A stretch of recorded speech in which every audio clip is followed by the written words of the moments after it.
என் இனிய வாராகி குழந்தைகளே,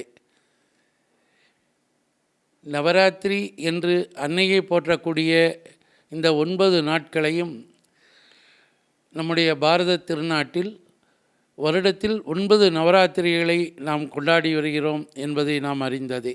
அதில் பொதுவாக புரட்டாசி மாதம் வரக்கூடிய வளர்பிறை 9 நாட்களும் சாரதா நவராத்திரி என்ற பெயரில் அன்னை ராஜராஜேஸ்வரியை நாம் கொண்டாடி வருகின்றோம். 9 நாட்களும் அன்னையினுடைய சண்ட முண்ட அசுரர்களை அழிப்பதற்காக நடந்த போரினை தேவி மகாத்மியத்தின் மூலம் நாம் அந்த 9 நாட்களையும் அறிந்து நாம் செய்கின்றோம். எனவே அன்னை வாராகி அறக்கட்டளை இந்த வருடம் இந்த 9 நாட்களையும் நலம் தரும் நவசக்திகள் என்ற பெயரிலே கொண்டாட உள்ளோம்.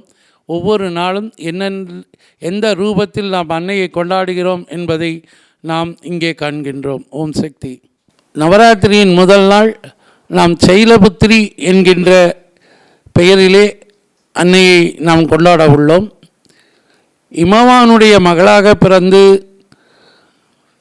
வந்த பார்வதி குழந்தையாக பாவித்து இங்கே சைலபுத்திரி என்று சொல்லுகின்றோம்.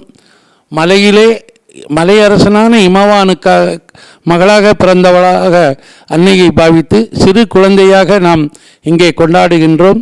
இவளுடைய ஆயுதம் கமண்டலம் கையிலே ஏந்தி அமர்ந்திருக்கின்ற சிறு குழந்தையாக பாலாவாகவும் நாம் பாவித்து கொண்டாடுகின்றோம்.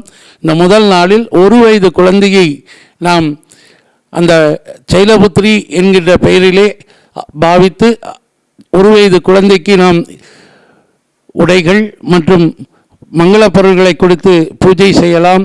எனவே முதல் நாள் சைலபுத்திரியாக நாம் வழிபடுகின்றோம்.